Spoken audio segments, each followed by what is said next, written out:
kaibigan, sa araw na ito, inyong maririnig ang kwento ng isang nilalang na kapupulutan nyo ng aral sa buhay. Siya ay si Elaine.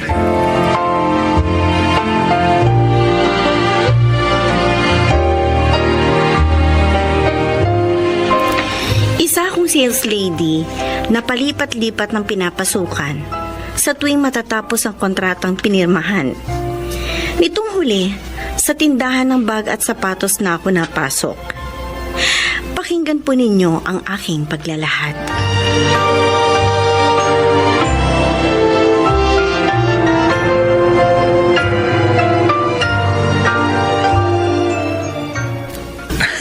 Miss Beautiful, saan ba rito mga belt bag nyo? Antipati ko to ha. Dun sir, sa number 6. Doon? Pwede mo ba akong samahan? Sir, number 1 itong kinatatayuan ninyo.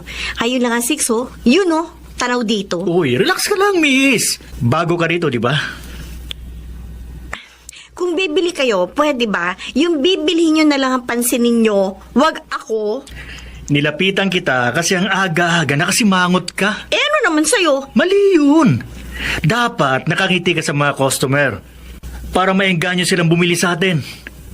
Ay, ako nga pala si Alex. Ako ang anak ng general manager nyo dito. Si Ma'am Flora.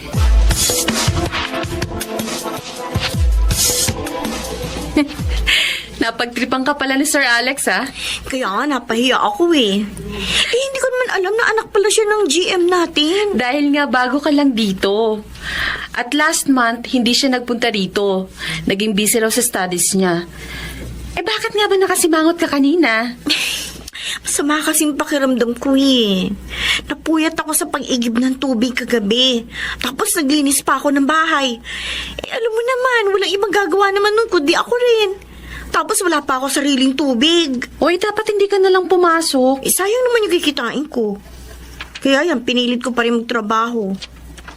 Naku, Ana, tingin mo ba nagalit si Sir Alex sa akin? Mabait naman yun. Palabiro nga lang. Eh, ayaw lang niya talaga yung sales lady na nakasimangot at suplada sa customers. Eh, pag nakita mo siya uli, umingi ka na lang na sorry. Baka alisin ako sa trabaho ko. Ay, hindi naman sila ganun. Sasabihan ka lang, kaya huwag ka na mag-alala.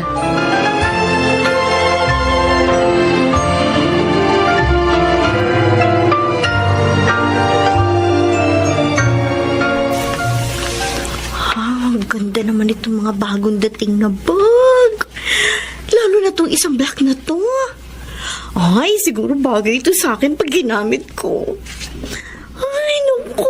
Kailan kaya ako magkakaroon ng ganito? Elaine, Ay. kumusta? Sir! Ay, sir, kayo pala. Nagulat naman ako sa inyo. Nakita ko nakangiti ka. Nagsasalita ka mag-isa habang nakatingin dito sa bag.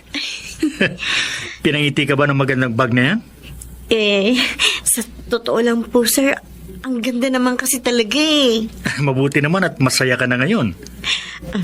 Pasensya na po kayo na isang araw. Masama kasi ang pakiramdam ko eh. Napuyat kasi ako sa pag-iigib ng tubig. Mahina kasi ang supply ng tubig dun sa amin eh. Kaya masakit yung ulo ko nung nakita niyo ko. Okay lang. Naiintindihan ko. Reminder lang naman yun sa akin. Dahil concern ako sa business na to. Sorry po talaga, sir, ah. Promise po, hindi na mauulit yun.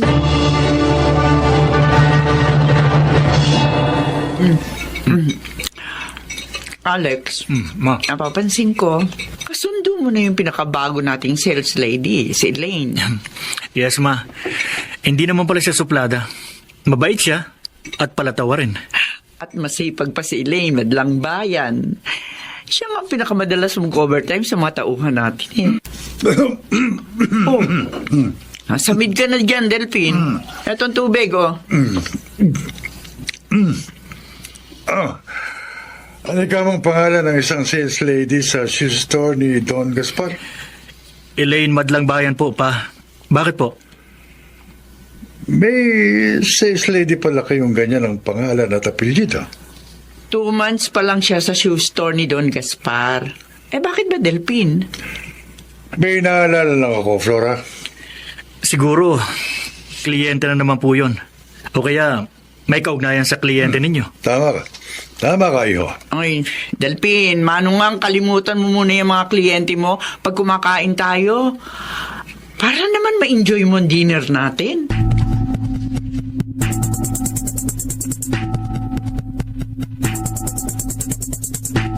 Overtime na naman? Sayang din naman kasi, Ana. Pandagdag din yun sa pambayad ko sa kwartong inuupahan ko. Ay, huwag ka na mag-overtime. Bukas na lang. Ano? Bakit? May pupuntahan tayo mamaya. Saan ba? Ikaw naman maglalakwatsa ka na naman eh. Uy, hindi lakwatsang pupuntahan natin. Ano? Basta. Birthday ko ngayon, Elaine. Ah, At may konting handaan sa bahay. At imbitado ko kayong mga empleyado.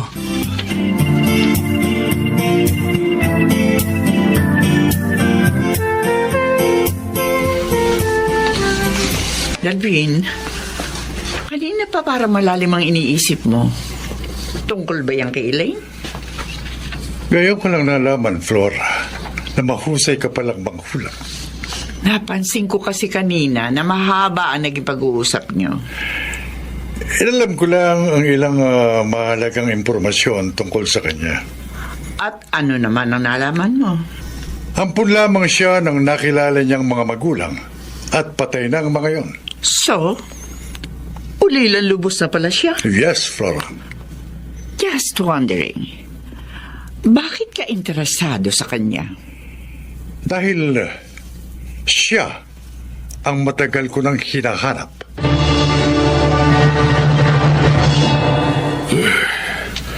Salamat sa pagdalaw mo, Delphin. Sana'y sinama mo si Flora. May meeting po siya sa mga empleyado ngayon, Don Gaspar. Pero nangako siya na dadalaw sa inyo bukas. Ganun ba? Salamat naman. Hindi niya pinababayaan ang ating negosyo. Ayaw niyang masira ang tiwala niyo sa kanya. Kumusta na ho ang pakiramdam ninyo? Eto. Patuloy sa panghihina ang aking katawan. At labis akong nalulungkot dahil kahit nadarama ko na malapit na akong mamatay, hindi ko pa rin makita ang matagal ko lang inaalam. Sana ba lang makita ko siya bago ko ipikit ang aking mga mata. Lutas na po ang kalungkutan niyo, Don Gaspar. Natagpuan ko lang matagal niyo nang hinahanap. Totoo ba, Delphine? Opo. Nakuha ko na ho ang lahat ng ebidensya. Kaya nakatitiyak kong siya yon. Pero yung dalawang dati yung katulong, patay na raw. Kung gano'n ay nag-iisa na lang siya. Ganun na nga po. Delphine, gusto ko siyang makita. Dalhin mo siya rito. Sa lalong madaling panahon. Gusto kong makahingi ng tawad sa kanya.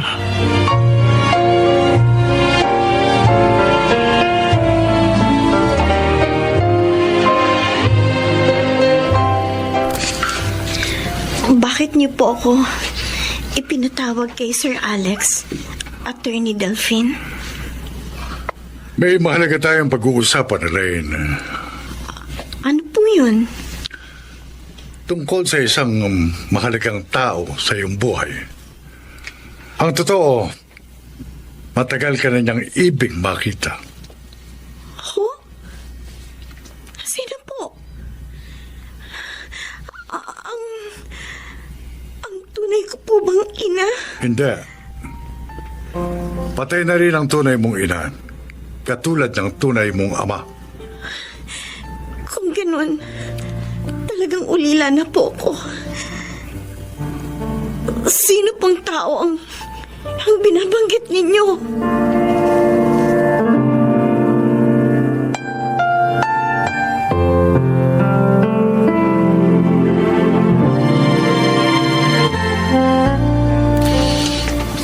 Ana, bakit isinama mo pa rito sa inuupahan ko si Sir Alex? Siyang may gustong sumama rito, best friend eh. Totoo yun, Elaine. Dahil hindi ka pumasok ngayon. Gusto kitang makausap. Kung tungkol sa sinabi ng daddy mo, please lang. Huwag na natin pag-usapan yon. Elaine, si Don Gaspar ang mayari ng shoe store. Siya ang boss ni Mama at abogado naman niya ang papa ko. Ang pakialam ko. Bes, ang yaman ng lolo mo. Siya naman ang dahilan. Kaya nagkahiwa-hiwalay kami ng mga magulang ko. Ang sama niya. Sana kalimutan mo na nakaraan. Dahil hindi mo na may babalik pa ang lahat. Matanda ng lolo mo. At ibig niya na magbago. Hayaan mo sana gugulin niya ang natitira niya ng panahon sa pagpapadama ng pagmamahal niya sa'yo. Sir Alex, napakahirap ng naging buhay ko. Mula nang pumanaw sina Tatay Olan at Nanay Sisa. Tapos ngayon natagpuan ko ng tunay kong pamilya. Nalaman ko namang wala na rin palang tunay kong mga magulang. At ang natitira na lang ay ang taong may malaking kasalanan sa amin. Nauunawaan ka naman namin. Pero mas makabubuti kung haharapin mo na lang ang kasalukuyan para maging maligaya ka sa kinabukasan. Puntahan mo na siya, Elaine. Ngayon, kung talagang hindi mo pa kayang magpatawad, magpakita ka man lang sana sa kanya. At hayaan mong makahingi siya ng tawad sa'yo.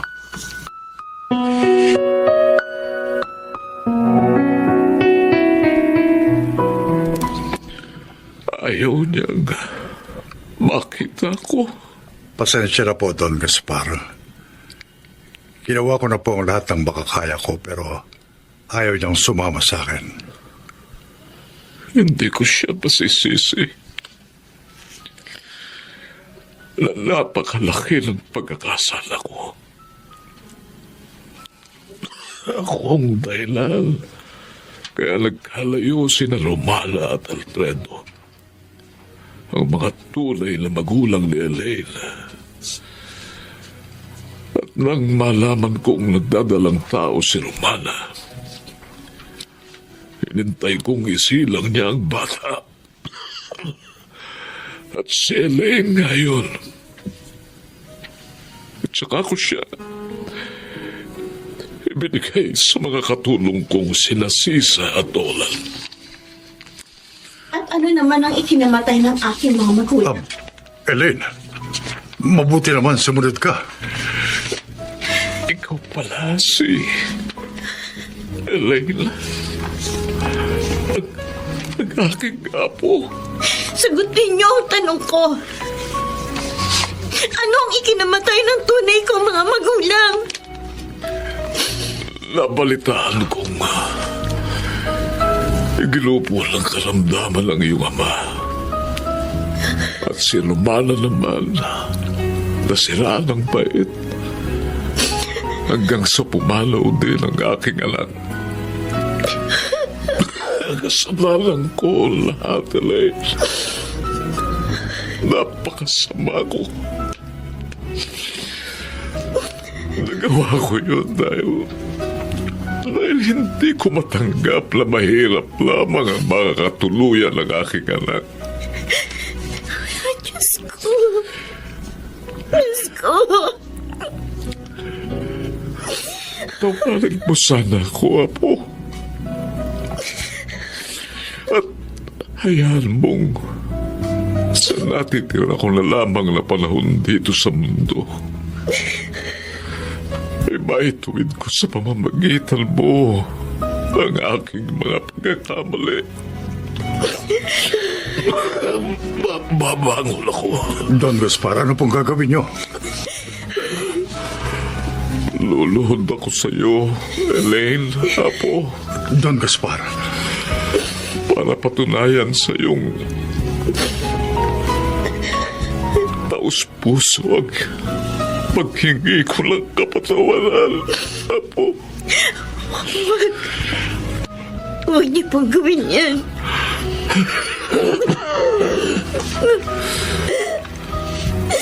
Pinatatawad ko na kayo, Lolo. Yun ang naging simula ng pagbabago ng kalagayan ng aking pamumuhay at ang aking kaligayahan. Sana po ay inyong kinapulutan ng aral ang aking inilahad. Ako po, si Elaine, isang sales lady. At ito ang aking buhay. Mga nagsiganap: Chiquit del Carmen Amor, Jenaline de la Cruz, Maynard Landicho Jr., Susan Robles, Bobby Cruz, June Martin Ligaspi. Naglapat ng angkop na tunog Jerry Mutia sa musika ni Buboy Salonga.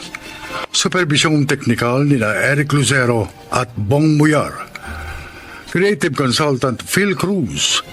Katulong sa produksyon Anching Cruz. Ito yung mula sa panulat ni Telma Corporal Alcantara. Sa direksyon Salvador M. Riales. Ito ang aking buhay.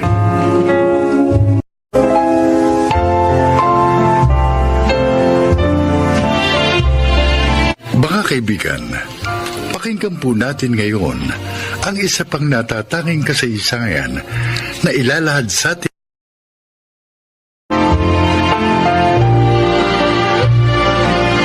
Ano bang problema mo? Sabihin mo, may lesson ba kayo na gusto mong ipa-braille sa akin? Para ma-review mo sa bahay. Wala po. Wala po, ma'am. Lahat naman po ng kailangan kong basahin. Na-braille nyo na po. Oh, kung gano'n na ng problema. Alam mo, hindi tama yung nagka-cutting classes ka. Paano ka matututo pag ganyan? Kahapon pa po kasi ako sinisingil ng leader namin, ma'am. Kaso, wala naman po akong maibigay. Kasi, wala namang perang ibinibigay sa akin si nanay. Halika. Sabi niya kasi sa akin, may sakit si tatay. Wala po silang pera. Halika na. Ihahatid kita sa classroom mo. Pero, ma'am, nahihiya na po ako sa mga kaklase ko. Huwag kang mag-alala. Tutulungan kita. Bibigyan kita ng pambayad sa project nyo. Talaga po, ma'am. Maraming salamat po. Gusto ko naman po talagang pumasok eh. Kaso, yun nga po, wala akong pambayad sa project namin. Importante sa tao ang edukasyon. Lalo na sa tulad niyong may kapansanan sa paningin. Kaya sana, huwag niyong isusuko ang karapatan niyong matuto. Kahit na nga mahirap pa ang buhay.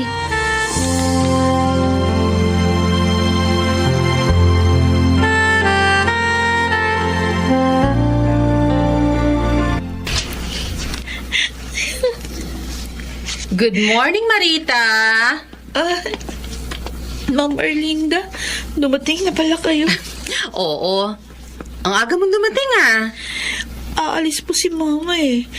Kaya inagahanap po niya yung paghatid sa akin. Iniwan na lang po ako dito sa SPED Center. Tama yan. Kesa naman sa umabsent ka dahil walang maghahatid sa'yo. Ay, mas mabuti pa. Dito mo na lang hintayin ang oras ng klase mo. Ihahatid na lang kita sa classroom nyo. Ay, hindi na po, Ma'am. Ha? Nakausap ko po kanina yung classmate ko. Susunduin niya po ako dito pagdating niya. Okay.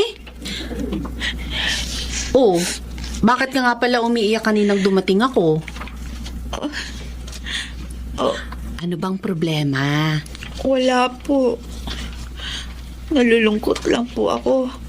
Naisip ko, siguro kung hindi kami na aksidente ni Papa, hindi ako mabubulag. Siguro college na po ako.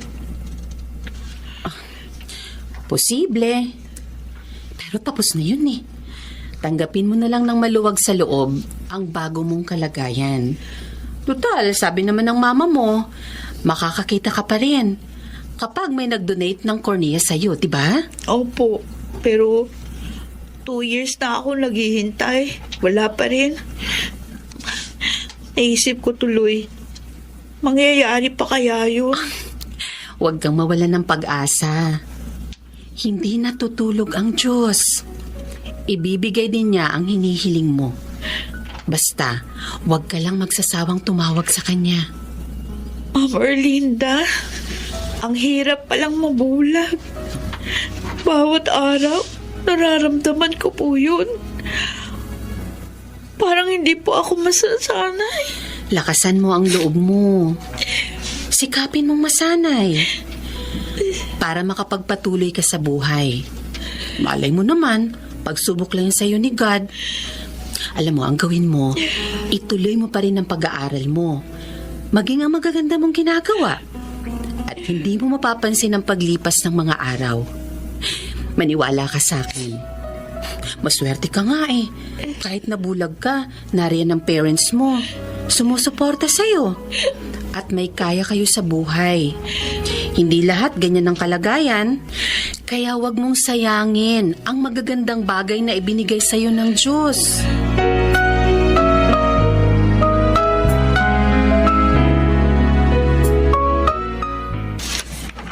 Kuya Wilson! Ay, hindi mo sinabing uuwi ka ng bansa? Nasalubong ka sana namin ni Daddy sa airport. Yan din ang sinabi ko sa kapatid mo kanina, Erlinda. At ulitin ko uling sinabi ko kay Daddy, gusto ko kayong surpresahin. Ikaw talaga? Oh, magtatagal ka ba rito? Ha? Kasama mo ba sina Hipag at ang mga pamangkin ko? Hindi, busy sila. Kaya 1 buwan lang ako dito. Ay. Talagang miss ko na kayo eh. Kaya kahit 1 buwan, nagbakasyon ako. Salamat naman at naalala mo pa kami. Dapat kasi doon na rin kayo ni Erlinda sa Amerika eh. Wilson, walang mag-aasikaso ng kabuhayan natin dito. Ayokong ipagbilim mga yun. At ako man, ayokong iwan ang pagtuturo ko dito, kuya. Maaari ka rin naman makapagturo doon. Mag-aaral ka nga lang ng konting panahon. Mas maraming nangangailangan dito sa akin. Ng mga may kapansanan sa paningin. Kaya mas gusto ko na rito. Pero maliit lang ang kinikita mo rito. Totoo yun. Madalas nga tinutulong pa niya yun sa mga mahihirap niyang O, estudyante. kita mo na. Okay lang po yun, Daddy. Ang importante, nakakatulong ako at maligaya.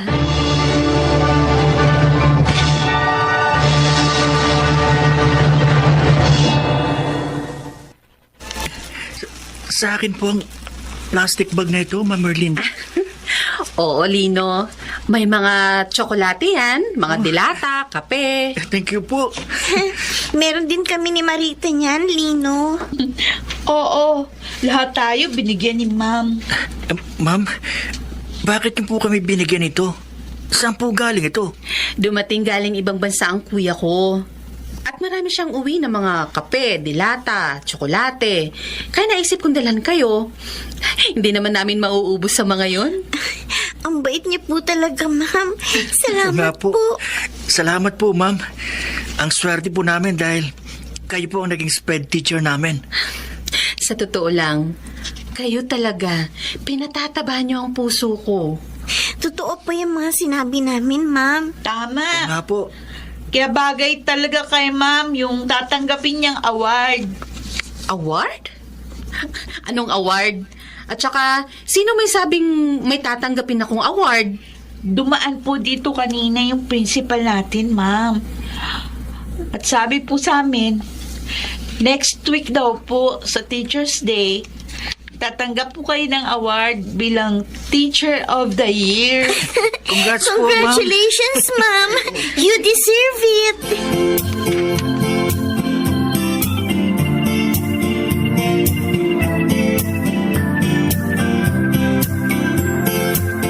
Daddy, bakit niyo po pinapunta ang attorney niyo dito?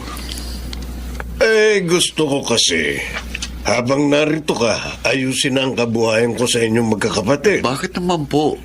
Buhay pa naman kayo't malakas.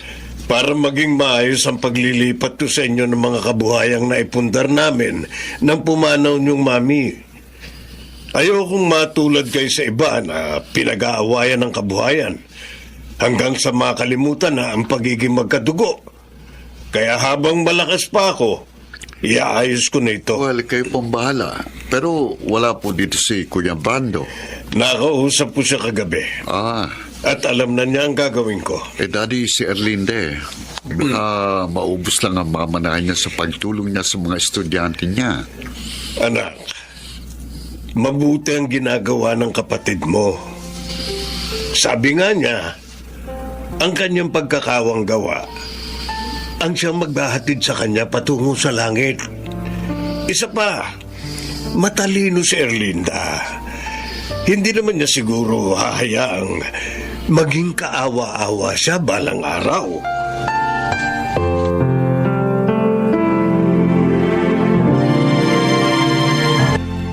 May bago na akong slate and stylus, Nino, Marita. Oo. Talaga? Naibili ka na ng nanay mo? Hindi. Kapos nga kami. Paano ko mabibili, Ninay? Eh, paano ka nagkaroon ng bagong slate and stylus? Oo nga. Binilahan ako ni Ma'am Erlinda. Nakita niya kasi, ginagamit ko pa rin yung slate ko, kahit sira na. Pagdating niyo kanina, iniabot lang niya sa akin to. Ang bait talaga ni ma'am. Lahat tayo tinutulungan niya. At saka matyaga pa siya magturo at pagpalakas ng loob sa atin. Oo, totoo yun. Kung alalahanin niya tayo, parang mga anak niya. Alam niyo, hindi ko makakalimutan si Ma'am Erlinda kahit pa gumraduate na tayo.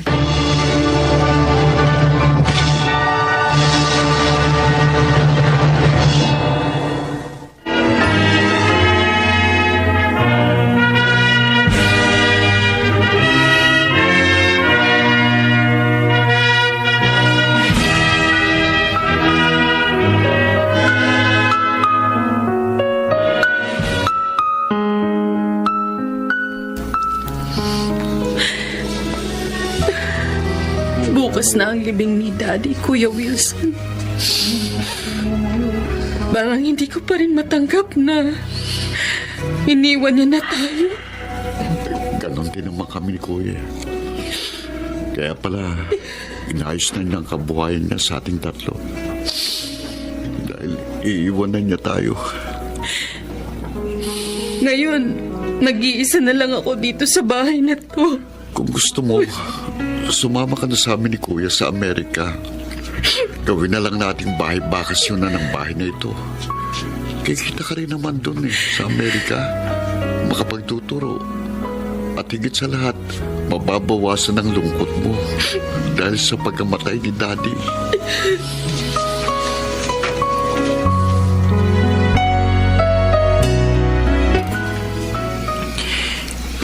Condolence po, ma'am. Kiramay po kami, Ma'am. Susie? Lino? Paano niyo nalaman ang nangyari sa daddy ko? Sa group chat po namin magkakaklase, Ma'am. Oo nga po. May isa po kasi doon. Nanggaling sa school para dalawin po kayo. At nalaman nga po namin ang nangyari. Pupunta rin po sila dito mamaya, Ma'am. Oh, salamat sa inyo. Kahit wala na kayo sa school, naaalala niyo pa rin ako. Malaking bagay sa akin itong ginawa ninyo. Nabawasan ang bigat ng loob ko. Hindi po namin kayo makakalimutan, Ma'am. Dahil naging napakabuti niyo po sa amin. Hindi man po kami nakakakita. Naggabayan niyo rin po kami sa tamang landas.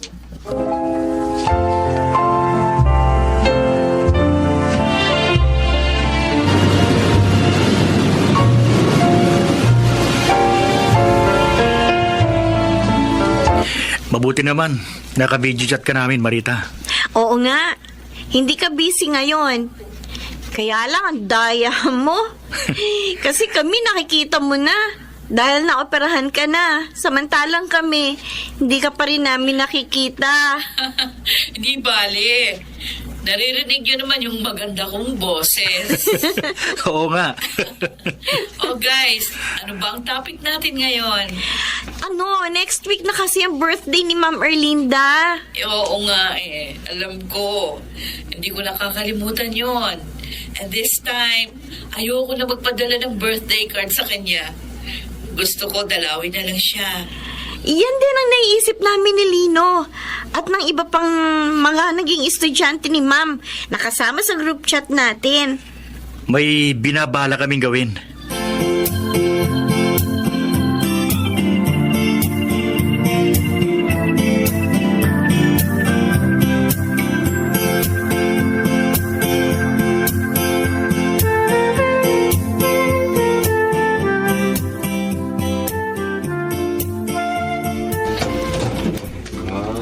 Happy birthday to you. Happy birthday to you. Happy birthday, happy birthday. Happy birthday to Salamat. Happy birthday po, ma'am. Birthday, Ma'am! Salamat, Iha. Naku, ibang-iba ka na talaga ngayong nakakakita ka na. Siguro kung hindi po ninyo pinalakas ang loob ko, Ma'am, baka hindi ako ganito kaligaya ngayon. At ako naman, kung hindi niyo ako inihanap ng scholarship, malamang wala akong magandang trabaho ngayon. Naku, kayo talaga, pinaiiyak niyo ko. Salamat po sa lahat ng tulong, Ma'am. Hindi lang kayo basta naging SPED teacher sa amin. Naging kaibigan pa at pangalawang ina. Oo nga. We love you, Ma'am naman kayo. Erlinda. Tama yun, ma'am. Mahal ko rin kayo. Dahil itinuring ko na kayong mga anak ko. At hindi ko pinagsisisihan na ako'y naging bahagi ng buhay niyo bilang SPED teacher ninyo.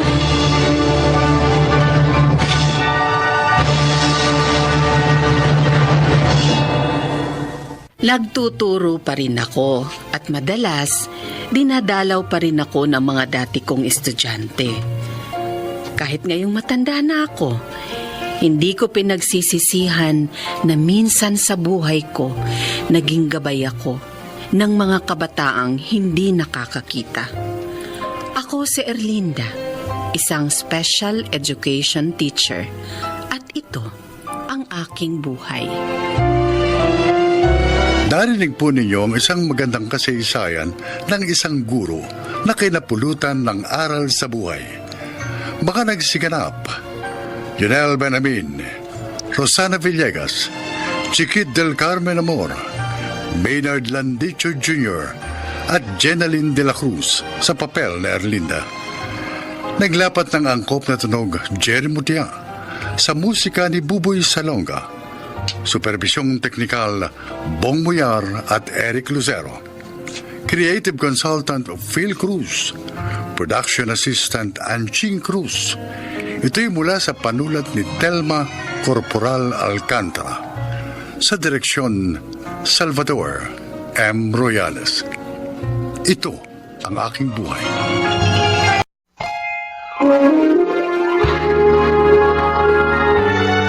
Kauna-unahan sa Pilipinas.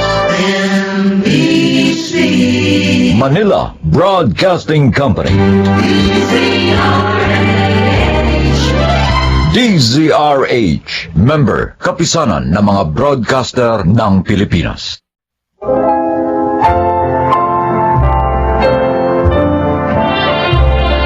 Magandang araw po mga giliw naming tagapakinig.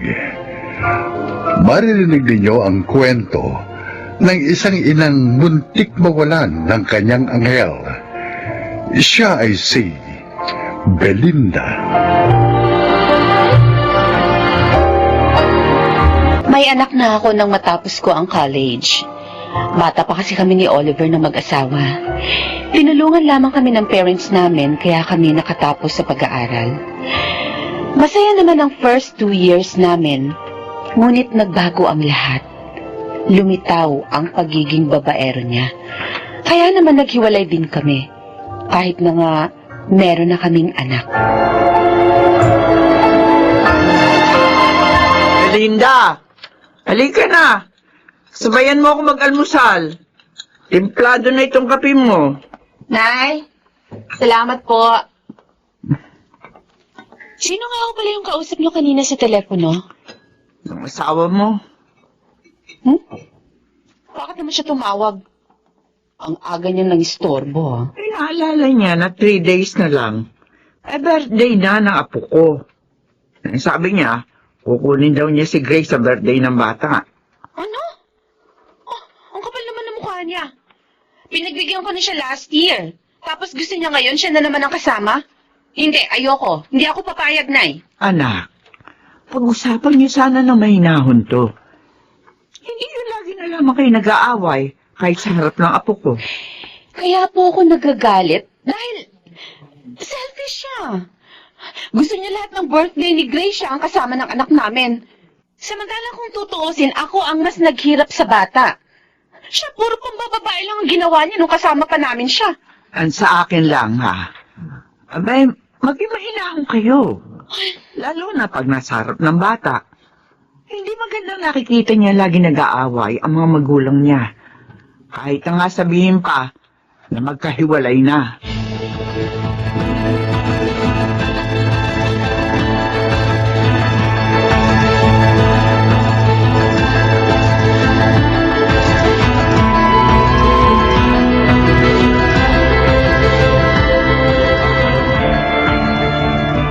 Han, tuloy na yung outing namin 3 days from now, ha? Sa Baguio yun. At syempre, sasamahan mo ko. Naku, Chelsea, hindi maaari. Bakit? Wala ka naman pasok sa office mo na. Nakalimutan mo na ba? Birthday ng anak ko yun. Di bigyan mo na lang ng pera. Ha?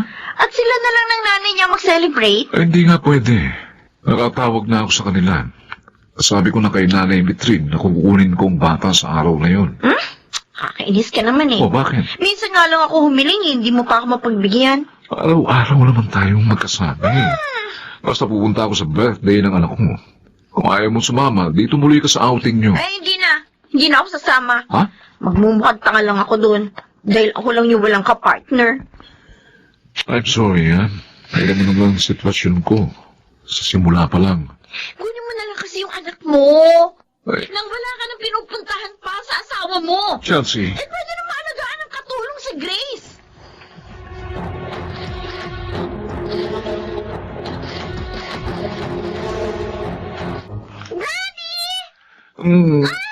Grace, anak. Happy birthday, ha? Thank you, Daddy. Mamasyal tayo buong maghapon. Ibibili rin kita ng maraming damit at laruan.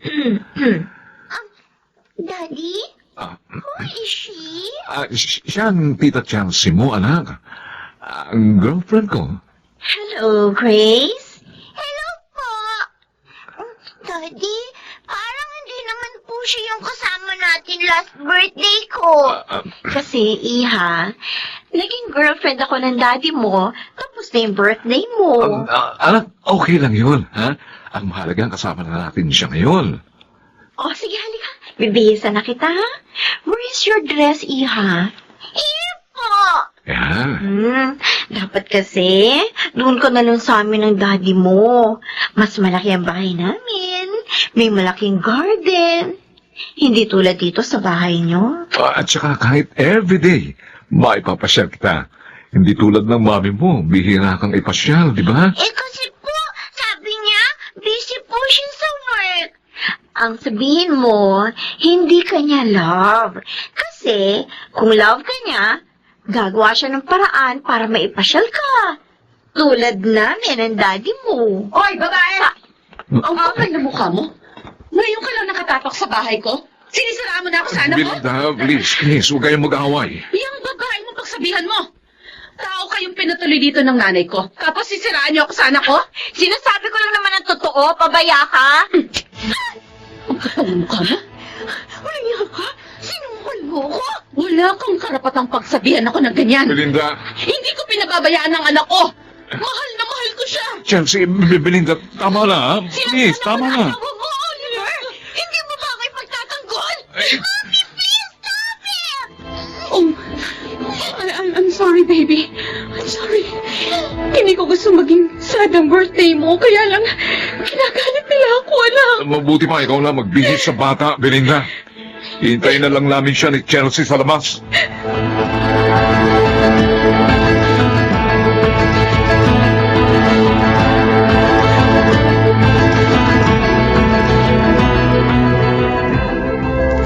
Anak, papasok ka na ba sa opisina? Opo, Dad. Bakit po? Tumawag kanina si Eva. Oh, Hindi ka raw niya makontak sa CP mo, kaya sa landline natin siya tumawag. ang babaeng yun ang kulit. Matagal na kaming break. Tumatawag pa rin. Ayusin mo na kasi ang buhay mo. Dad, Hindi yung kabi-kabila ang nobya mo. Ano nga pala? Dalhin mo rito mamaya ang apo ko. Gusto ko siya makasalo sa dinner. Namimiss ko na siya. pero Dad, hindi ho araw ng bisita ko sa kanya. Kahit na. Ikaw ang ama ng bata. Kaya may karapatan ka rin sa kanya. Kung tutusin nga, mas may karapatan ka. Dahil mas kaya mo bigyan ng magandang kinabukasan si Grace kaysa sa pobre niyang ina. Ikaw lang eh. Ayaw mong idaan sa korte ang lahat. Dad, nag-aalala po ako. Baka hindi ako ang piliin ng anak ko dahil masyado siyang close sa kanyang mami. 9 years old na si Grace. Matalino po siya at maaari ng pumili. Isa pa, ayokong matrauma ang anak ko. Kaya magtitiis ka na lang sa tira-tirang panahon na binibigay sa'yo ng kanyang ina. Aba naman, Oliver. Mali yun. Dapat kumilos ka.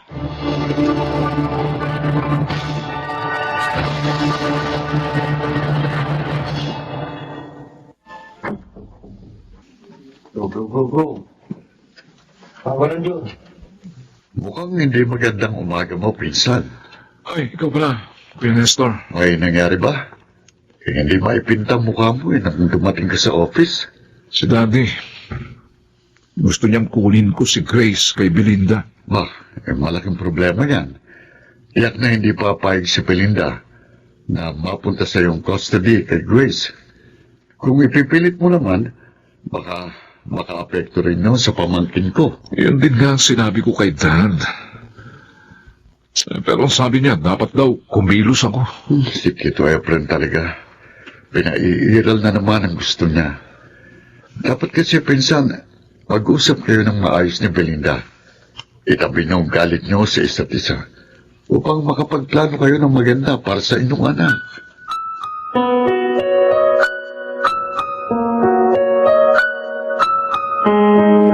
Gusto nga makasama ni Daddy si Grace. At naipangako ko na dadalhin ko sa kanya ang bata ngayon. Ang hirap sa'yo. Sumagot ka kaagad nang hindi mo muna ako tinatanong. May lakad din kami nila inay. Ipapasyal namin siya. Di bukas niyo na lang gawin yun. O kaya sa makalawa. Belinda, ama ako ni Grace. At may karapatan din ako sa kanya. Hindi ko sinasabing hindi kanya ama. Oh, Ang sinasabi ko lang, bago ka sana magpasya, konsultahin mo muna ako. Na pagtatalo. Hindi na kayo nakita ng hindi nag-aaway. pasensya na ho. Kasi naman siya na Oh, ako Sige na, anak. Pagbigyan na lamang natin sinabalaing Efren. Sa susunod na lamang tayo mamasyal. Kasama ang apo ko.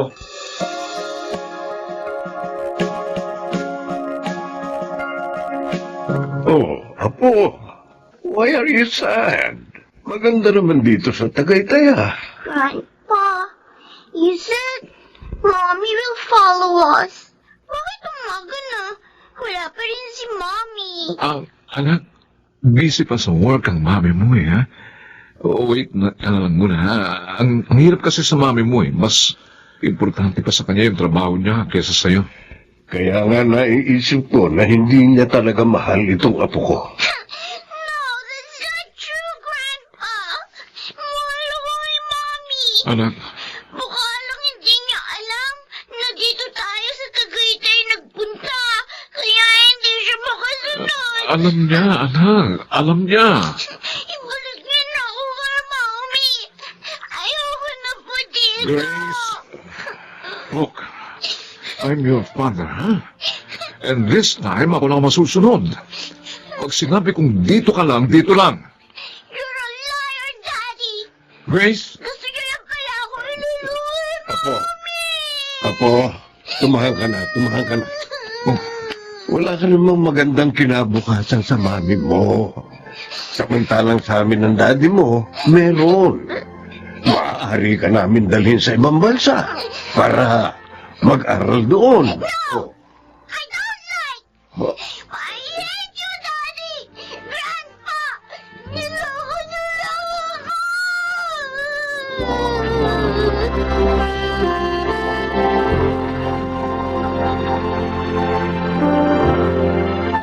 Nakita niyo na, Nay? Nakita niyo na?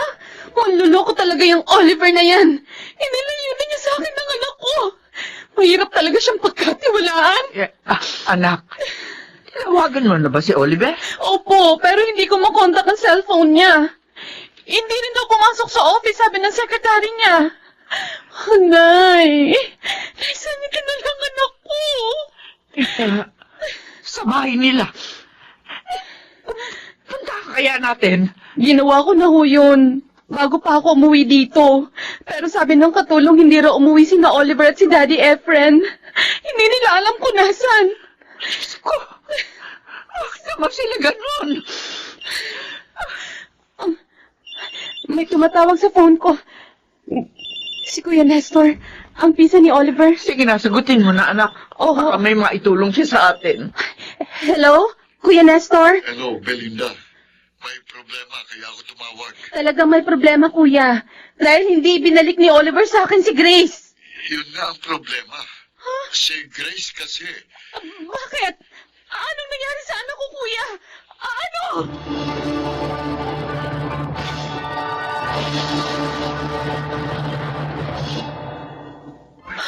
Saan siya, Belinda? Makalabas sa bahay lang hindi namin alam. Walang iya ka, Oliver! Walang iya ka! Walang iya ka! Walang iya ka! Tumigil na kayo! Talagang hindi ka dapat magkatiwalaan! Tumigil na kayo! Dito ba naman sa ospital mag-aaway pa rin kayo? Lala, sa panganib ngayon ng anak ko dahil sa lalaking to! Hindi gusto kong mangyari yun. Patawarin niyo ako, Balaing Mitre. Belinda, ako nagtulak kay Oliver para ilayo sa inyo ang bata. Malaif! Bakit mo naman ginawa yun? Dapat sa ating mga magulang, mamagitan lamang sa mga sigalot ang ating mga anak. At kung talagang hindi na maaari magkasundo, turuan sila mag-usap ng maayos at maging magkaibigan, alang-alang sa kanilang anak.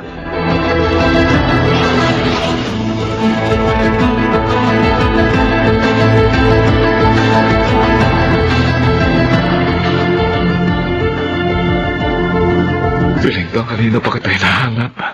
Narito ka lang pala sa chapel ng ospital. Anong kailangan mo? Ligtas na ang anak natin. Diyos ko, maraming salamat po. Sana, Salamat at tininig niyo ang panalangin ko. Belinda, sana mapatawad mo rin ako sa ginawa ko. At pangako, makikipag-usap na ako sa iyo ng maayos para sa ating anak. Ako man, Oliver. Sikapin ko makipagkaibigan na sa'yo. Huwag lamang mawala sa atin ng ating anak.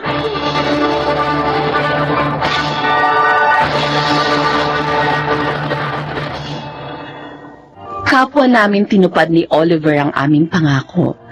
Kaya naman ngayon, mas maayos na ang lahat. Sana po'y kinapulutan ng aral ng mga magulang na nagkahiwalay ang aking kasaysayan. Ako po si Belinda at ito ang aking buhay. Walang gusot na hindi naaayos. Basta't ito'y pinag-uusapan at pinagkakasunduan ng mga taong nasasangkot tungo sa isang masaya at mapayapang buhay. Mga nagsiganap, Chun Ligaspi, Chiquit del Carmen Amor, Lionel Benamin, Susan Robles, Phil Cruz, at Jenaline de la Cruz sa papel na Belinda. Naglapat ng angkop na tunog Jerry Mutia, sa musika Buboy Salonga, Supervisyong Teknikal, Eric Lucero at Bong Bigar. Creative Consultant, Phil Cruz. Production Assistant, Anching Cruz. Ito'y mula sa panulat ni Telma Corporal Alcantara. Sa direksyon, June Martin Legaspi at Maynard Landicho Jr. Ito ang aking buhay.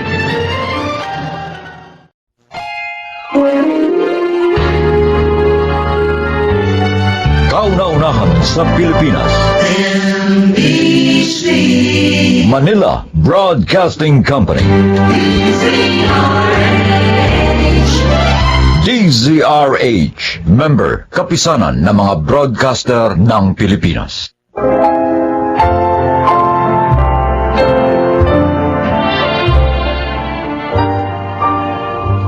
Magandang araw po mga giliw naming tagapakinig. Narito ang kasaysayan ng isang dakilak yaya. Siya ay si Gemma.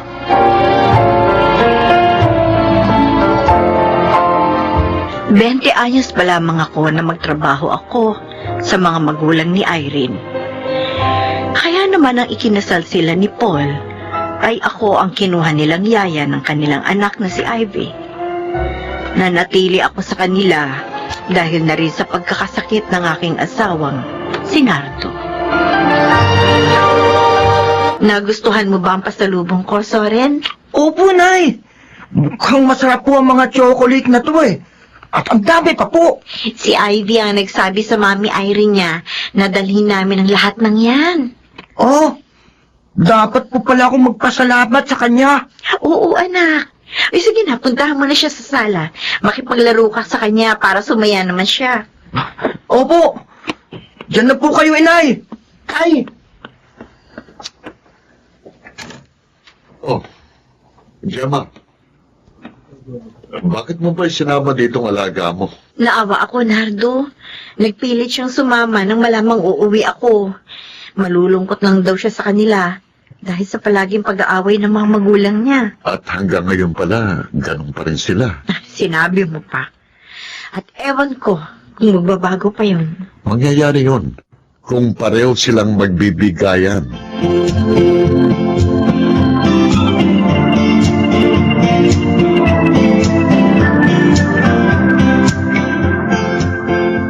Hindi ka na makapagsisinungaling, Paul! Oh! Kitang-kita ko kayo na babae mo pumasok sa motel! Eh, nakita mo na pala eh. Di wala nang kailangan pang aminin. Walang niya ka talaga! Sandali!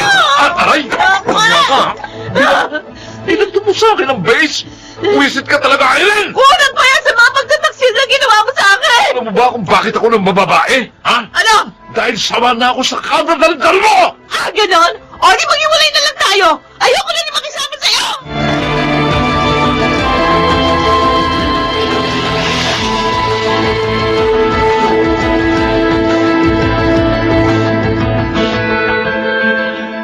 Irene, dinalan kita ng juice, oh. At ng paborito mong pastries. Oh, lalagay ko dito sa mesa, ha? Salamat. Napakawalang yan niya, Gemma. Naging tapat ako sa kanya pagkatapos ito pang igaganti sa akin. Talaga bang hindi na kayo magkakasundo pa? Hopeless case na. Wala na. Pero, paano si Ivy? Magpapadala naman siya ng sustento para sa bata. Yun yung usapan namin. Ako naman, pupunta muna ako sa Hong Kong pansamantala para makamove on. Bibenta na rin namin ang bahay na ito. Si Ivy, saan siya titira? Eh, pareho naman kayong ulilang lubos ni Paul.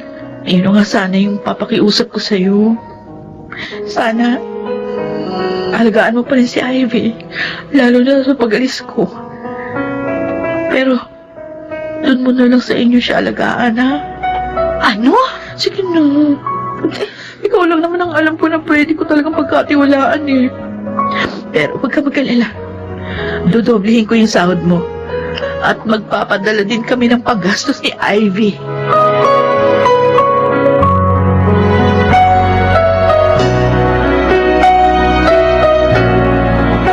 Yaya Gemma. Tahan na, Ivy. Bugto na yung mga mata mo. Bakit ganun sina Mami at Daddy? Bakit sila Ay. Hindi na kasi sila magkasundo. Kesa naman sa lalo pang lumala ang pag-aaway nila, pinasya nilang maghiwalay na lang ng maayos. Sabi ni Mommy, meron daw babae si Daddy. Totoo pa yun, Yaya? Yan nga ang sabi niya. Bakit niya ginawa yun? Di ba bad yun? Ivy, marami talagang nagaganap sa buhay may asawa na sa ngayon mahirap pang ipaliwanag sa'yo. Dahil napakabata mo pa. Pero maniwala ka. Hindi dahil naghiwalay sila, hindi ka nila mahal. Ivy, love na love ka nila. Ay, Gemma. Kaya sana, huwag ka magtatanim ng galit sa iyong mga magulang.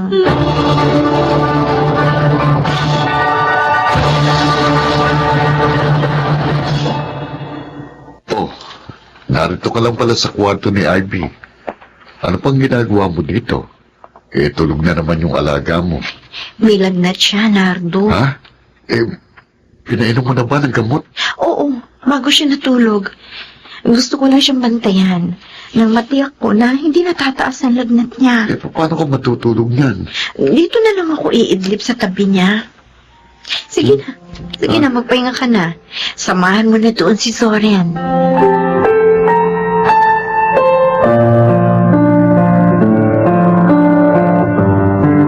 Aba, marunong ka na maghiwa ng mga gulay. Ivy, Tinuruan po ako ni Soren at Nanay Gemma, Tatay Nardo. aba, mabuti yan. Matuto ka ng mga gawaing bahay. Makakatulong ito sa'yo balang araw at malilibang ka pa. Saan po ba nagpunta sina Nanay Gemma at Soren? Sa palengke. Teka, wala ka na bang gagawing assignment? Wala na po. Kaya nga po, tumutulong na ako dito sa kusina.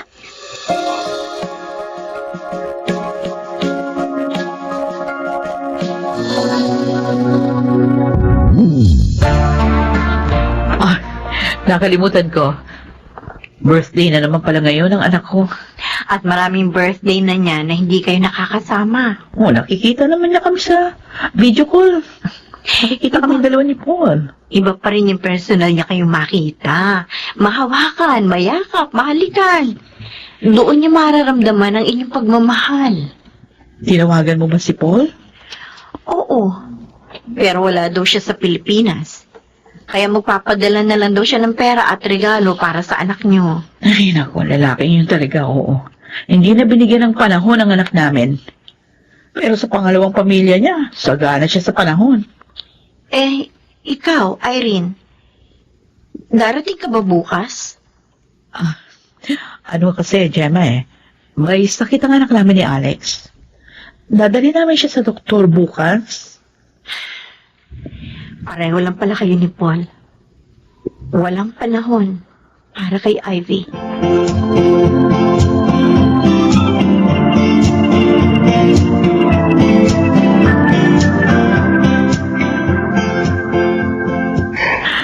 Ivy, congratulations.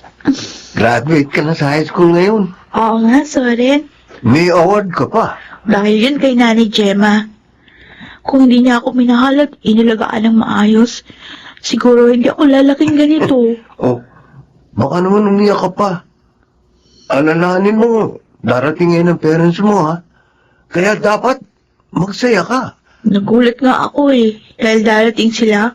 Kasi hindi na ako umaasang pupuntahan nila ako sa mga special occasion sa buhay ko. Ivy. Sanay na akong wala sila, Soren.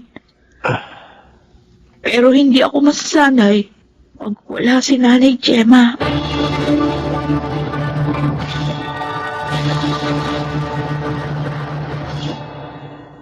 Mas mabuti kung mag-dorm ka na lang sa Manila, anak. Wala namang problema. Ikukuha kita kahit pa apartment. Huwag na po, Daddy. Ayoko po doon. Bakit? Dito na lang po ako mag-aaral sa probinsya. Ha? Meron namang magandang university din dito Pero Ivy, mas maganda ang turo sa Maynila. Kung talaga po mag-aaral ng mabuti ang isang estudyante, matututo siya. Kahit pa nasa ang school siya mag-aral. Okay, sige. Sa akin lang kasi, mas madadalaw kita kapag naroon ka, anak. Mas gusto ko po nakasama si Nanay Gemma. At saka, nakikita ko naman po. Tayo, nakikita tayo sa video call. Pwede mo rin naman akong bisitahin anytime. Kung gusto niyo.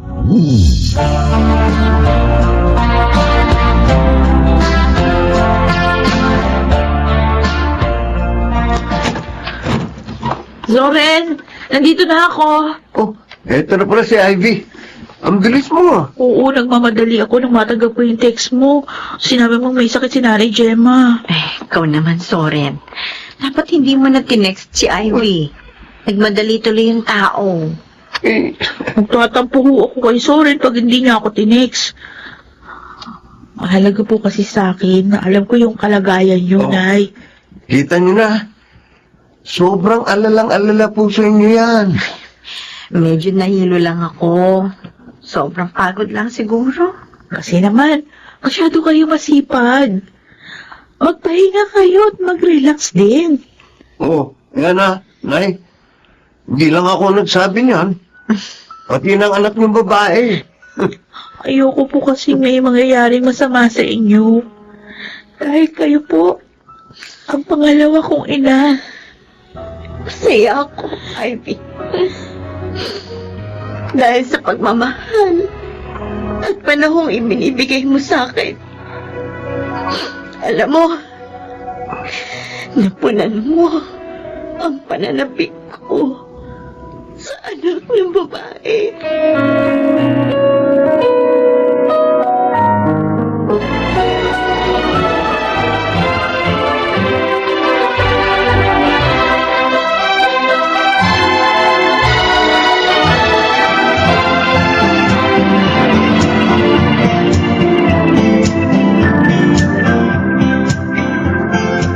Ivy, Zoren, binabati ko kayo. Thank you. Salamat po, Itay. Salamat po. Congratulations sa inyong dalawa. Lagi sana kayong magmahalan at mag-unawaan. Tatandaan po namin yan, Inay. Kasi kayo po ni Tatay Nardo ang magiging ehemplo namin sa aming pagsasama ni Zoe. Napakasaya ko, Ivy. Dahil ngayon, talagang anak na kita. Dahil manugang ka na namin. Ako rin po, Nanay. Masaya ako. Pinakaway na tayo na Balaing Irene at Balaing Paul. Lumapit na tayo doon. Ano?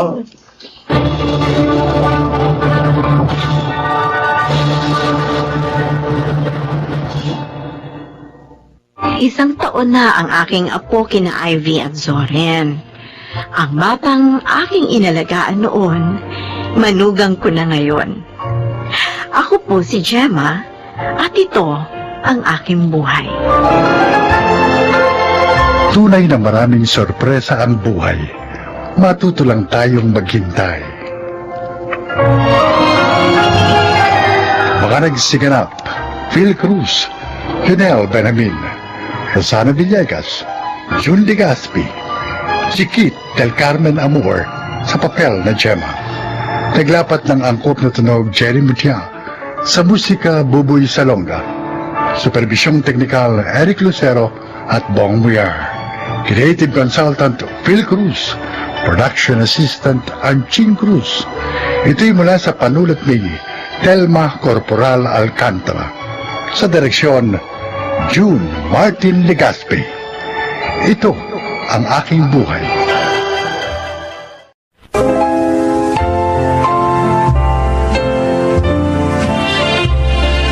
Mga kaibigan, pakinggan po natin ngayon ang isa pang natatanging kasaysayan na ilalahad sa atin ni Mario.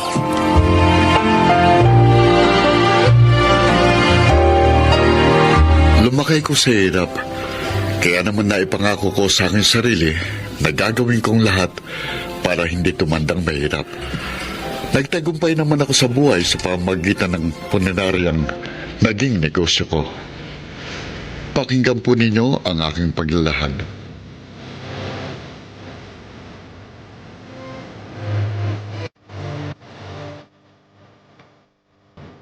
Kumusta, Mario? Ay, okay naman, Wilma.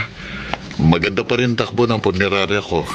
Salamat nga pala sa pagbibigay mo ng discount sa mga bulaklak na tinda mo. Natuwa mga kliyente namin. Okay lang yun, basta ikaw. Alam mo naman, malakas ka sa akin. Ako nga lang ang hindi malakas sa'yo. Malakas ka naman Kaya nga lahat ng kliyente namin, sa'yo namin itinuturong bumili ng bulaklak para sa kanilang namayapang kamag-anak.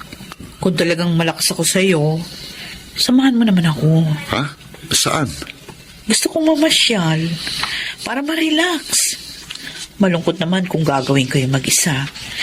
Kaya gusto ko samahan mo ko. Yun ay kung totoo ngang malakas ako sa iyo.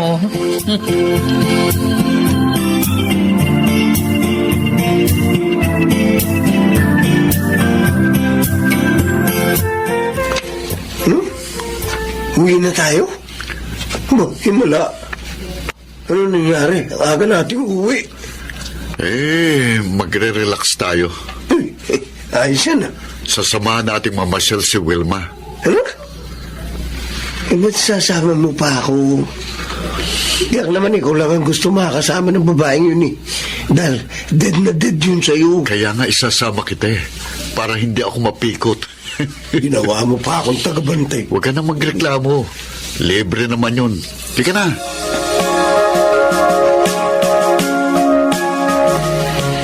Nakakainis ka naman, Densyo. Bakit? Sumama ka pa sa amin ni Mario. Hindi tuloy ako magkaroon ng chance na masolo siya. Siya may gustong sumama ako sa inyo Para daw masaya.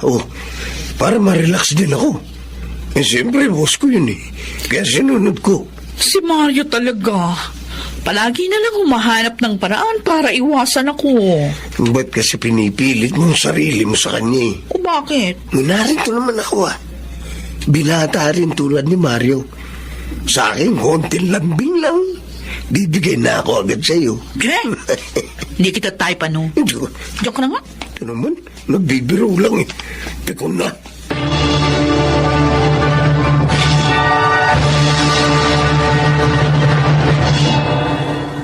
Mario, nagpadala ng masarap na merienda si Wilma. Si Wilma talaga, Walang kasawa-sawa sa panliligaw sa akin. Alam naman niyang wala siyang mapapala. Sabihin mo sa mga tauhan natin, sila na lang ang kumain ng merienda na yun, ha? Naku, matutuwa ang mga yun. Pero, ba't nga ba ayaw mo sa kanya? Maganda naman Densyo, hindi ko siya mahal. Pero dapat mag-asawa ka na, di ba? Dahil 40 ka na kaya mo naman bumuhay ng pamilya dahil 3 punerarya mo. May 4 kang pamasadang jeep at sariling bahay. Oo nga, maginhawa na ang buhay ko ngayon. Malayo na sa kahirapang naranasan ko nung araw. Pero wala naman dito ang tunay na mahal ko. Ibig mo sabihin, may mahal ka iba? Sino? Nasaan?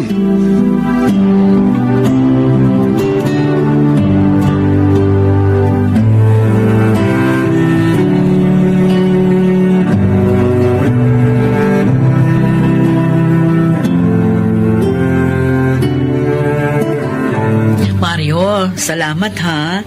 Binigyan mo ng malaking discount yung friend ko sa kinuha nilang kabaong. Okay lang yun, Wilma. Nakita ko naman na kailangan nila ng tulong Ay, siya nga pala. Pinagluto kita ng paborito mong ulam. Ha? Ito nga dala ko, Organic lahat yan. Gulay tsaka yung inihalo ko. Organic din ang bigas. Sana magustuhan mo. Wilma, hindi ka na dapat nag-aabala pa Masaya ako sa ginagawa ko. Hayaan mo na lang ako. Pero ayokong umasa ka. Hindi mo naman ako pinaasa. Huwag kang mag-alala. Pag may nobya ka na, titigil din ako.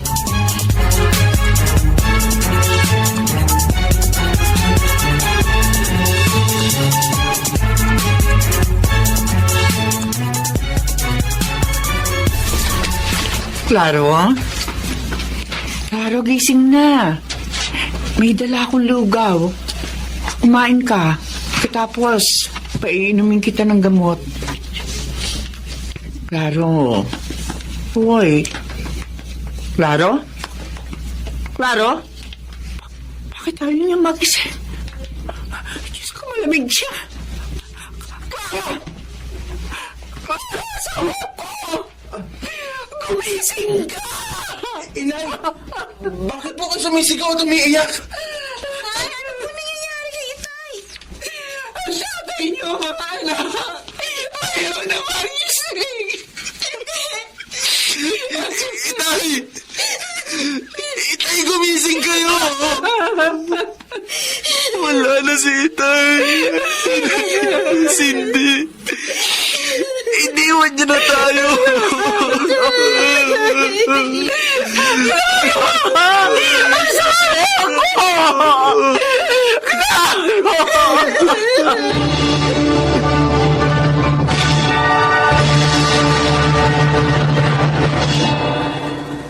Kayo bang mga anak ng namatay? Opo, sir. Ano ba pangalan niyo? Ako po si Arjo. Panganay po ako. Arjo.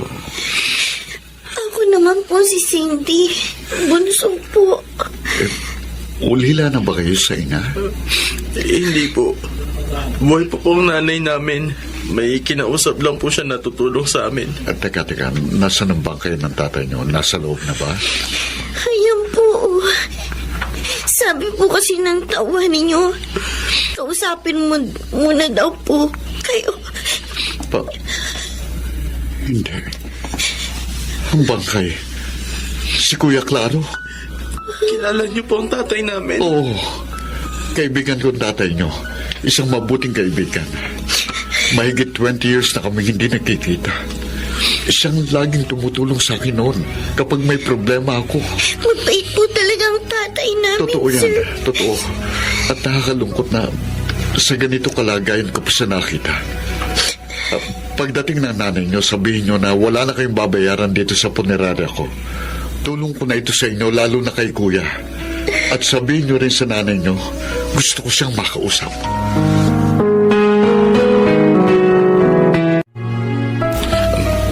Sir Mario, narito na po ang nanay namin.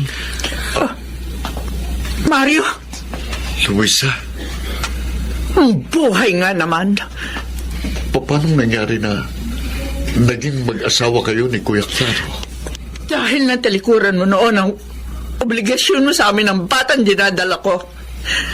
Si Claro ang sumalo. Ha? Pinakasalan niya ako. Sinagip sa kahihiyan.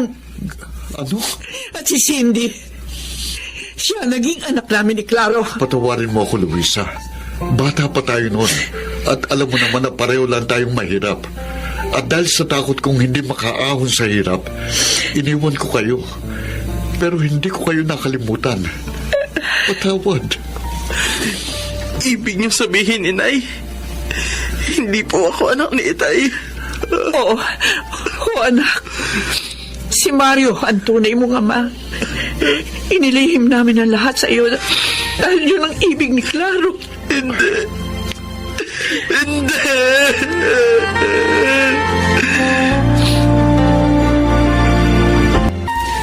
Ibig mo sabihin, Mario?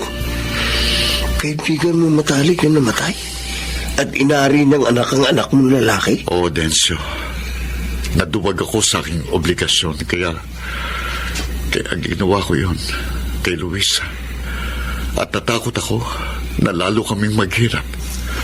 Kaya iniwan ko siya na nagdadalang tao. At yung dalagita, anak na ni Luisa yun at yung kaibigan mo? Oo. Masalimot pala ang buhay mo, pare. Si Luis ang dahilan. Kaya kahit maginhawa ng buhay ko, hindi ako nag-aasawa. Dahil mahal ko pa rin siya. Hindi ikaw naman ngayon ang tumayong ama sa anak niya. Doon sa anak niya kay Claro. Yun talagang gagawin ko. Tanggapin lang nila ako.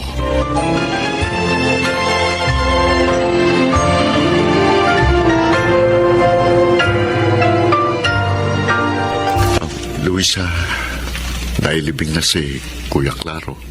Oo nga. Maraming salamat sa tulong mo. Dahil sa iyo, nagkaroon ng maayos na burol at libing ang asawa ko. Karapat-dapat lang yon sa isang mabuting taong katulad niya. Mamimiss ko si Itay. Cindy, handa akong maging pangalawang ama mo kung papayag lang kayo.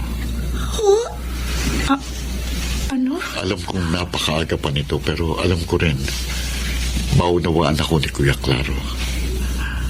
Luisa, gusto kong malaman mo na kayo ng ating anak ang dahilan ng pagsisikap ko. At hanggang ngayon, mahal pa rin kita. Mario. Sana bigyan mo ako ng pagkakataon na makabawi sa mga pagkukulang ko sa inyo. Katapos ng pagpapabaya niyo sa amin, gusto niyo patawarin namin kayo agad. Mahalin? Hindi niyo mabubura sa puso namin ang kabutihan ni Itay. Alam ko yun, anak. At hindi ko buburahin sa puso yung alaala ni Kuya Claro. Ang pakiusap ko lang, bigyan niyo ko ng pagkakataon na makasama kayo. At kung hindi man mangyari yun ngayon, handa akong hintayin ang tamang panahon.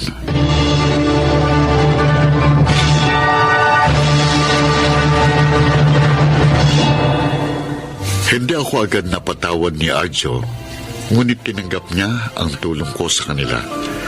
Hindi ko naman sinayang ang pagkakataong ibinigay niya. At dahil sa tiyaga, ngayon ay isang buong pamilya na kami. Dahil nakamtan ko na rin ang pagpapatawad at pagmamahal ng aking mag-ina. Sana po'y kinapulutan niyo ng aral ang aking kasaysayan. Ako po si Mario at ito ang aking buhay. Mga nagsiganap: Chiquit del Carmen Amor, Susan Robles, Lionel Benamin, Rosana Villegas, Angelo Alcantara at Phil Cruz sa papel na Mario. Naglapat ng angkop na tunog, Jerry Mutia. Sa musika ni Boboy Salonga. Supervisyong teknikal, Eric Lucero at Bong Moyar. Creative Consultant, Phil Cruz. Production Assistant, Anching Cruz. Ito'y mula sa panulat ni Telma Corporal Alcantara. Sa direksyon ni Salvador M. Royales. Ito ang aking buhay.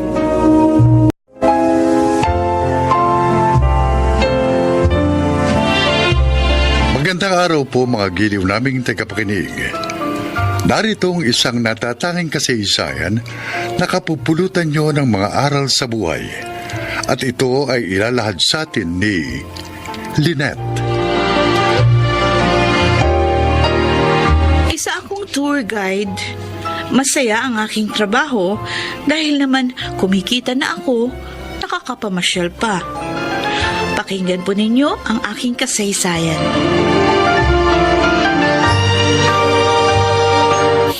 Opo, Tito. Natanggap ko na yung perang pinadala nyo. Mabuti naman.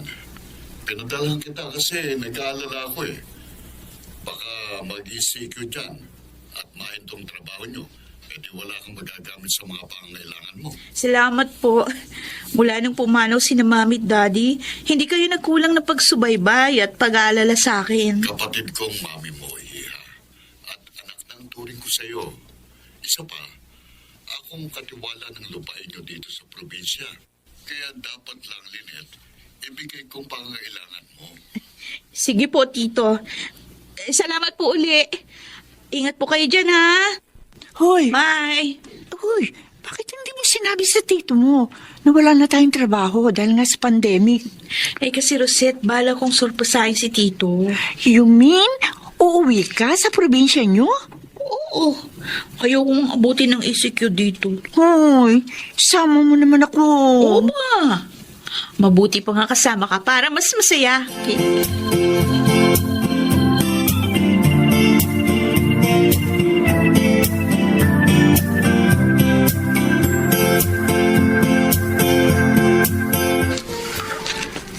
Mabuti pala nagpunta ako rito. Kung hindi, may iwan pala ako sa pansitan.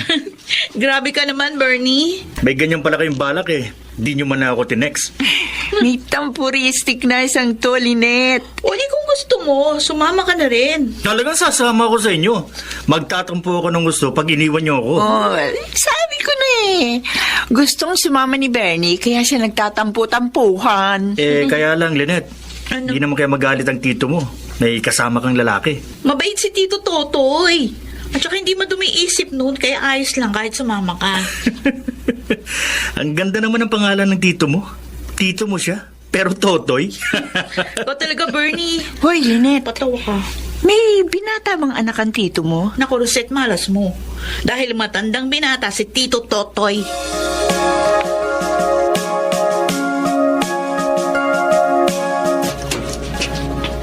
Surprise!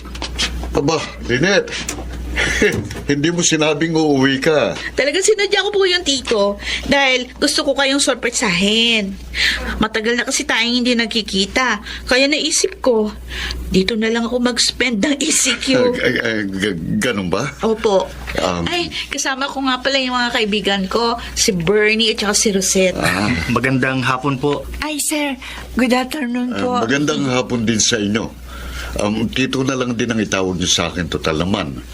Mga kaibigan kayo nitong pamangkin ko. Oh, see guys, sabi ko na sa inyo, mabait ang tito ko.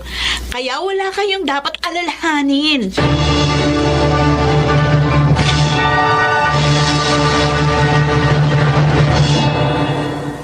Alam mo, ang sarap talaga sa province. Fresh ng air, pati food, fresh din. Kaya pala isang tambak ang kinain mo kanina. Uy, nagsalita, hindi kumain isang tambak.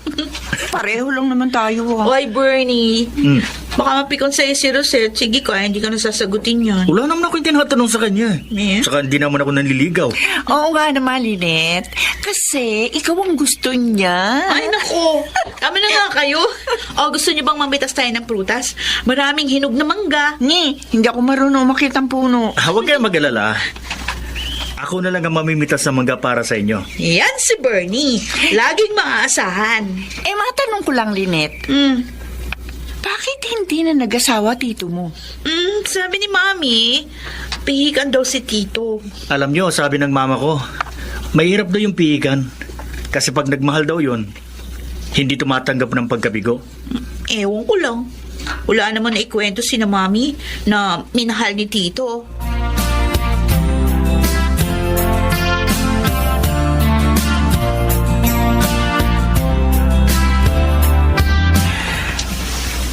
Pangalawang gabi na namin dito kina Lynette. Pero hanggang ngayon, namamahay pa rin ako. Hirap pa rin ako makatulog. Lalabas muna ako ng kwarto. Magpapahangin ulit ako katulad kagabi. Ay, katulad ng dati, ang tahimik pa rin dito. Mga kuliglig lang ang maririnig. Malayong malayo sa buhay namin sa lungsod. Na kahit gabing-gabi na, maingay pa. Malamang sina Lynette at Rosette, madali nakatulog ang mga yun.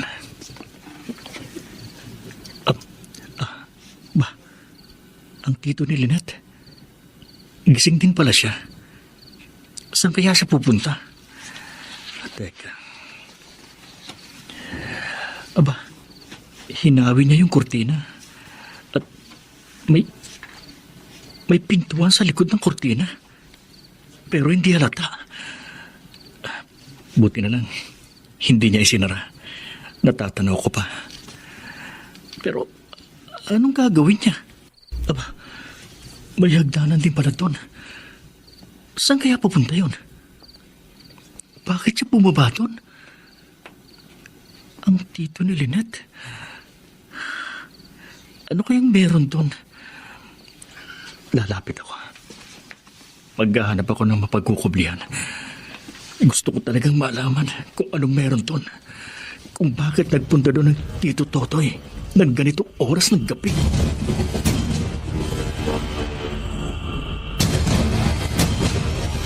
Hindi ko alam na may sikretong daanan dito, Bernie. Kasi matagal na akong hindi nagpupunta dito. Baka naman basement yun, Lynette. Pwede. Bihira naman kasi kung magtanong ng tungkol sa bahay na ito nun kay Mami. Ang ipinagtataka ko lang, bakit siya nagpunta doon ng hating gabi? Pagkatapos mga 30 minutes bago siya bumalik. Ha? Alam mo, gusto kong puntahan yung lugar na yun eh. Kaya lang, ayoko namang gawin yun ako lang. Kaya sinabi ko sa inyo. Ko talaga, Bernie, oo. Napaka-adventurous mo. Bahay ni Lynette, maya ka naman, Ikaw Joe. naman oh, para ka namang hindi adventurous ah. Kaya nga naging tour guide ka, di ba? Dahil ganun ka din. O sige, puntahan natin yung lugar na yon ngayon. Kaya lang sabi mo, may susi yun. Eh, wala si Tito. Nagpunta sa bayan. Akong bahala. Alam nyo naman tong kaibigan nyo. Laging handa. Yakang-yakang buksan yun.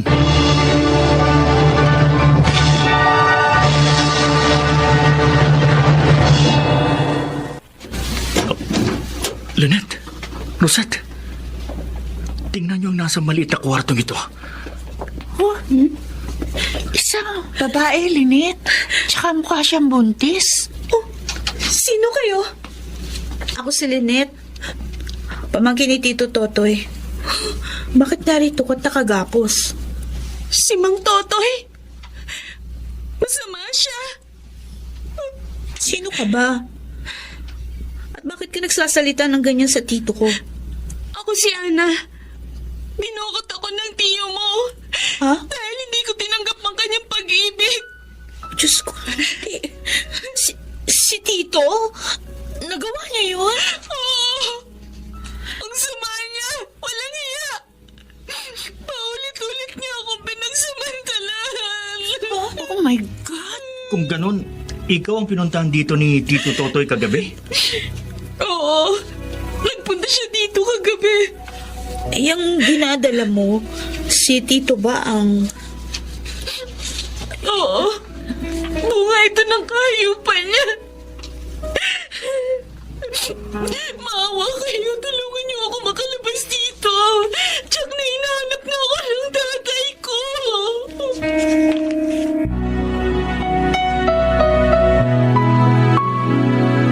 Tay! Ana, anak ko. Salamat sa Diyos at narito ka na. Matagal kitang hinahanap.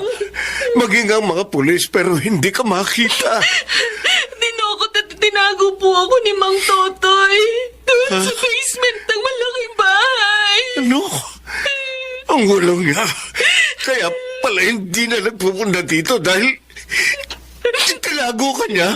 Paulit-ulit niya akong ginahasa, Itay. Hanggang magbunga ang lahat. Hayop siya! Papatayin ko siya! Wag! Wag po! Maawa kayo sa tito ko. Si Lynette nga po pala, Itay. Mamangkin ni Mang Totoy. Nagbakasyon po dito sa probinsya kasama yung mga kaibigan niya. Tinulungan po nila ako makalaya nang matuklasan nila ang lahat. Mang Emong, hindi po kami masamang tao. Kailangang magdusa ang walang yang yun! Kailangan!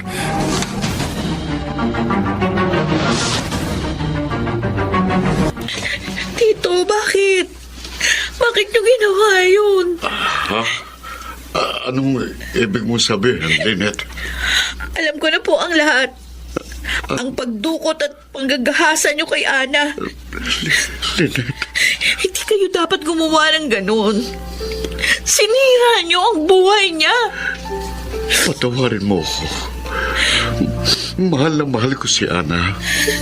Pero sa kabila ng maraming beses na pagsasamantala ko sa kanya, ayaw pa rin niyang pakasal sa akin. Kaya ayoko siyang palayain. Dahil sa ginawa nyo, makukulong kayo niyan.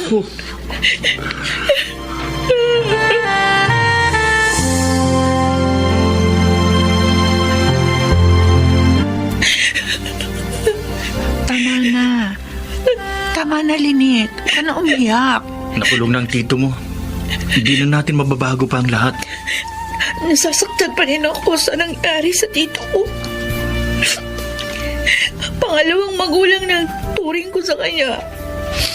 Yun pala. May masama siyang ginawa. Buti na lang pala. Nagbakasyon tayo rito. Nakapagligtas tayo ng isang buhay. At isang pagkakamali ang ating naituwid.